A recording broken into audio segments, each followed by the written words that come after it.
One of the biggest issues I'll be facing for my final major will be the choreographed fight scenes, the performance from the actors, all because the main cast will be hindered with vision and sight, all because they have a cardboard box placed on their head. So it was vitally important that I began filming some screen tests this early in production to ensure that the ideas I had were going to be achievable to film and photograph for the final product.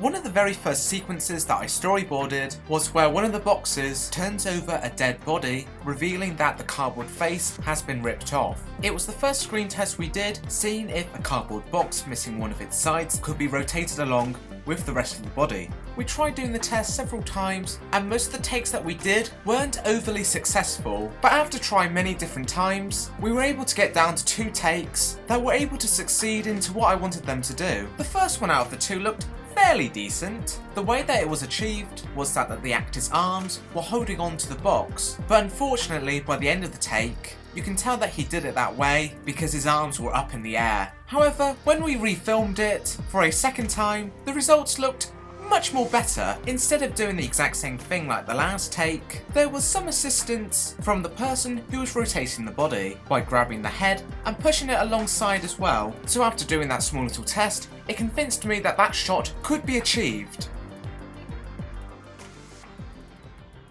An idea for an in-camera special effect that I really wanted to do was where whenever a cardboard character would get shot, instead of giving off a shard of blood, they would instead burst out packing peanuts, as a way to keep the cardboard theme. On the day that we did the test shoot, we didn't have any packing peanuts, so we instead just used little ripped up pieces of paper. And unlike the last test, where it took us quite some time to figure out the best way for the effect to be achievable, we were able to nail down the effect straight away. The actor grabbed a handful of paper, and then when he was shot, he grabbed his throat, and as he did that, all the paper dispersed through the air, creating the illusion that he was shot directly in the throat. And while the test was a success for this time round, if I do intend to use the exact same effect again, then I may have to go back and refilm some more tests, because right now the only convincing place I can see that effect being implemented the easiest and the most convincing if they're shot directly in the throat.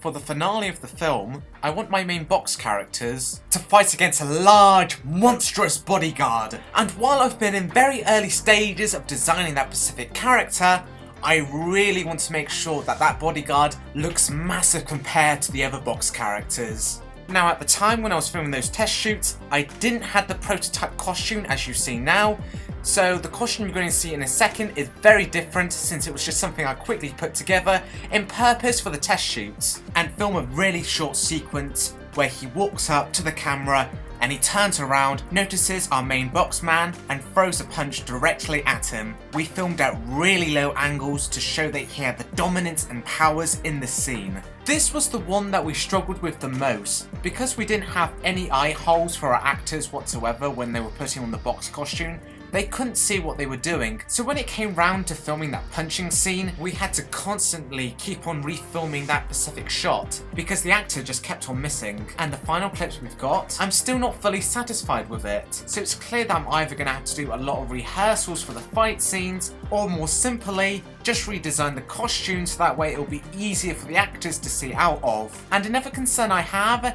is with the big bodyguard character, if I may not be able to implement a low angle shot in every single scene that he's in to make him seem massive. But then yet again, at this stage the costume's not quite fully done yet, so I may still have to go back and still do many test shoots. So that's all the test filming that I've done up to now, and there's probably a lot more yet to come, only because I'm still exploring many different ideas for what could be happening in the story. And now finally, here's a full edit of all the test filming I've been doing without any interruptions.